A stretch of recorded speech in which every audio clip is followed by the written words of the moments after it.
folks, it's Uncle Mitch again. I'm going to do a couple more videos today. They tie in together, and I'm going to ask you to pay attention, because at the end is going to be something that you can affect one way or the other depending on your viewpoint, and I need to lay down some history to support your decision here. First part of the process is basically the exportation of democracy. This seems to be some sort of favored tenet of either the far right or the far left at any given moment. Let's spread democracy throughout the world. Hey, we've tried it. We've tried it for over 100 years, and guess what? It's only worked fucking twice. And based on the circumstances that caused it to occur, I'm going to tell you, we, the American people, don't have the stomach to do what's absolutely necessary to export democracy.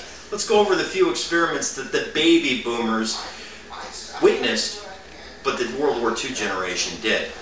And we're going to go backward through history, and we're going to start with Vietnam. The whole point behind Vietnam was really simple. We're going to prevent the spread of communism throughout Southeast China. Okay, fine. We have differing philosophy from the communists, and this seemed to be such an important mission back then. Guess what? We pretty much failed. Democracy didn't take hold in Southeast Asia. It was a series of dictatorships, and in the case of Malaysia, a theological government that took over, okay? You know why? Because we meddled in shit. We had no idea what we're willing to do, okay? It was funny because Vietnam actually wasn't supposed to be a war. It was never intended to be a war. We sent over people to basically consult with the South Vietnamese government during the late 50s. And then this is where the term mission creep comes from. Eventually we started sending in more and more people and engaging in limited conflict. And because we engaged in limited conflict, our enemies said, "You people are pussies," and fought back. Folks, I'm here to tell you the military never lost a military engagement in Vietnam. Even the Tet Offensive, our kill ratio was 10-1. What they intended to do with that entire offensive, knowing that it was going to be an abject failure, was kill enough American soldiers to make the frickin' World War II generation home realize, hey, we're not going to stop. We're going to pile up as many bodies as we possibly can, and you're going to have to deal with it. Guess what? The World War II generation finally got the message. And what were we propping up? A corrupt government.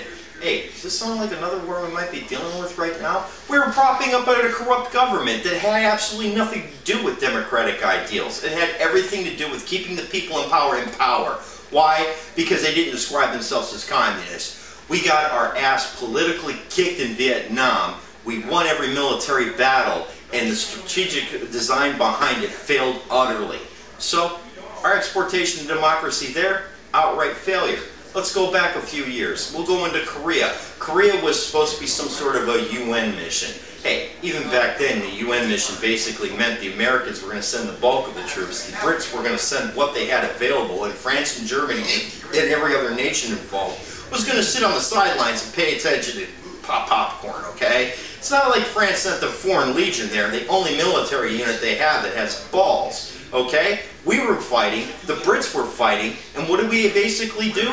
We held the 38th parallel. That was the net effect of the war. It turned into like World War I, trench warfare. It was ridiculous. We were never going to win. And then the Chinese got involved. Now we're fighting the Chinese army, we're fighting the North Koreans, and guess what? Stalemate. We tried to export democracy into North Korea. We tried, and it didn't work. The only thing we were capable of doing was protecting the democracy in South Korea. You think this was a great win? Let me ask you, when's the last time you looked at North Korea and said, that's a place I want to live? We can't, okay?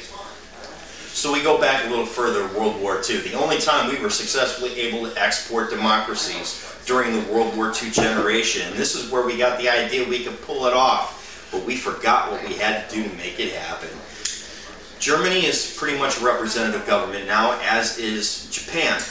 Now, in Germany's case, it was a representative government before Hitler took into power, so it was easier to go ahead and allow this to occur again. However, in order to get Hitler out of power, we pretty much had to demolish the fucking country. Hey, have you seen pictures of Berlin immediately after World War II? It was a damn mess. There wasn't a roof left on any damn buildings. We burned down Dresden, a target that we refused to take an attack before because of its political, cultural, and historic value. We burned it down so they couldn't use the damn railroad. We torched the entire country. We didn't have the technology we do today where we fire a laser and say, oh, that's what I want to hit. We carpet bombed everything. So when we came in as an occupation force and we told the German citizens, you're going to fucking do it our way, they said, sure, why not? We don't have another option.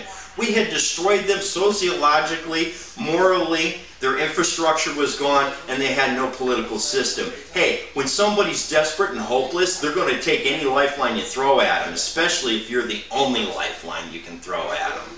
That's how we exported democracy back into Germany. Sounds like fun, doesn't it? Hey, we did it again, too. We went into Japan. The country that fucked it all up for the Axis powers. They hit us at Pearl Harbor. They thought that they could prove to the world that the United States isn't going to get involved in the conflict because we're going to hit you too hard and you're going to have too many casualties. We're going to take away your ability to make war.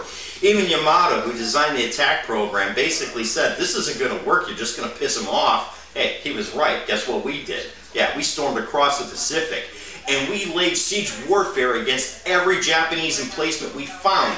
Iwo Jima, my buddy's grandfather charged up the slope 3 times catching shrapnels and bullets before they finally said, okay, you're done. Hey, can you imagine that? Somebody orders you up the hill, you get shot, you come back down, they said, not bad enough, do it again. You go up, you get hit by shrapnel, come back down, hey, not good enough, do it again. Go up one more time, and they say, okay, you know what, you can stop now. It's cool, you got shot 3 fucking times. Come on. This is the kind of sacrifices we had to make, folks, to export democracy.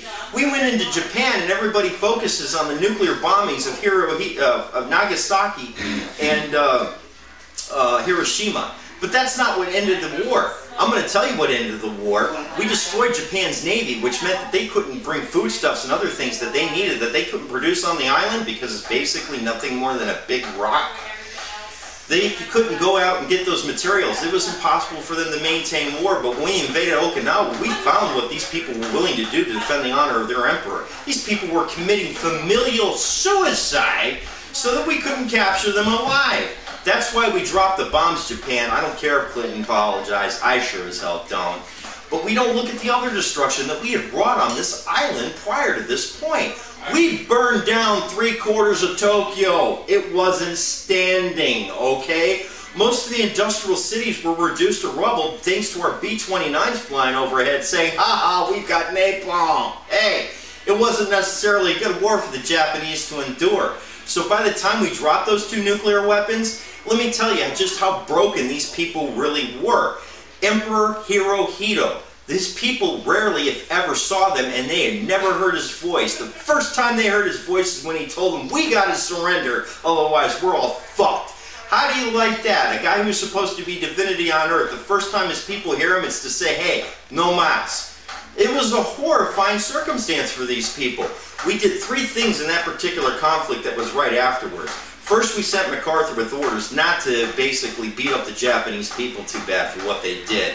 Secondly, we never bombed Kyoto because it was the traditional divine seat of power for the emperor. And thirdly, we let them keep the emperor afterwards as long as they put in a democratic government. And the people there, for the most part, after they apologized and prostrated themselves to the emperor for having failed his ideals, they picked up with it. Why? Because before they were underneath what was basically a military dictatorship. And now we're coming in and saying the stratification of classes no longer applies. Hey, if you're a poor farmer, you can go ahead and move into the city and get a job and have upward mobility for your family. Hey, you get to decide what happens in your government again. And the Japanese people said, hey, this is a hell of a lot better than what we were doing before, plus we get to keep our emperor.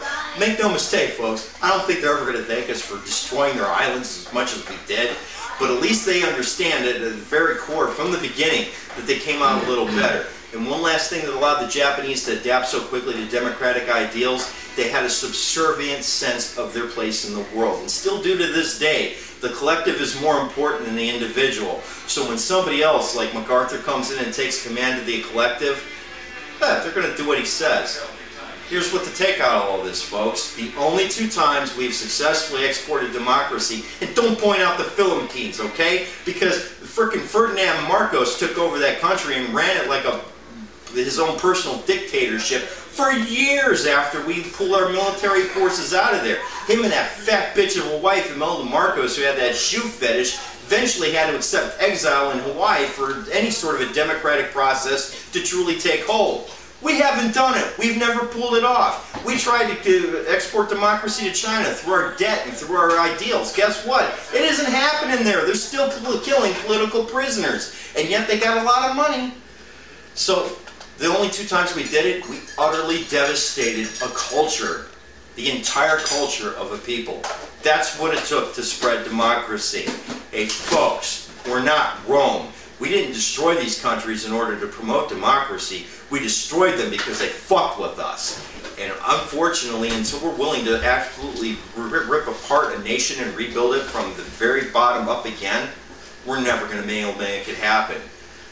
If you folks think you can export democracy, come see me and I'll show you how it gets done. I'm Uncle Mitch and that is all.